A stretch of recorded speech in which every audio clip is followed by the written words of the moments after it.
প্রেসারের ওষুধ নিয়মিত না খেলে বা চিকিৎসকের পরামর্শ ছাড়া হঠাৎ বন্ধ করে দিলে শরীরে যেসব সমস্যা দেখা দিতে পারে। রক্তচাপ হঠাৎ বেড়ে যাওয়া। কিছু ওষুধ হঠাৎ বন্ধ করলে রক্তচাপ আগের চেয়েও বেশি বেড়ে যেতে পারে। স্ট্রোকের ঝুঁকি বৃদ্ধি। নিয়ন্ত্রণহীন উচ্চ রক্তচাপ মস্তিষ্কের রক্তনালী ফেটে যাওয়া বা ব্লক হয়ে যাওয়ার ঝুঁকি বাড়ায়।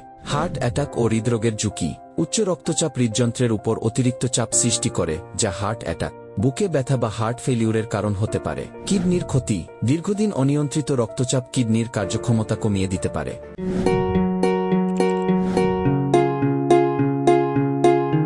চোখের ক্ষতি। চোখের রেটিনার রক্তনালী ক্ষতিগ্রস্ত হয়ে দৃষ্টিশক্তি কমে যেতে পারে। তাছাড়া মাথা ব্যথা, মাথা ঘোরা, শ্বাসকষ্ট বা অনিয়মিত হৃদস্পন্দন এসব উপসর্গও দেখা দিতে পারে। করণীয়: আজ থেকেই ওষুধ আবার নিয়মিত খাওয়া শুরু করুন, তবে চিকিৎসকের পরামর্শ ছাড়া ডোজ বাড়াবেন বা কমাবেন না।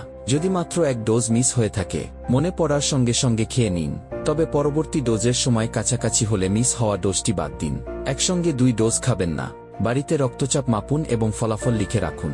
সম্ভব হলে সকালে ও সন্ধ্যায় 5 থেকে 7 দিন মাপুন।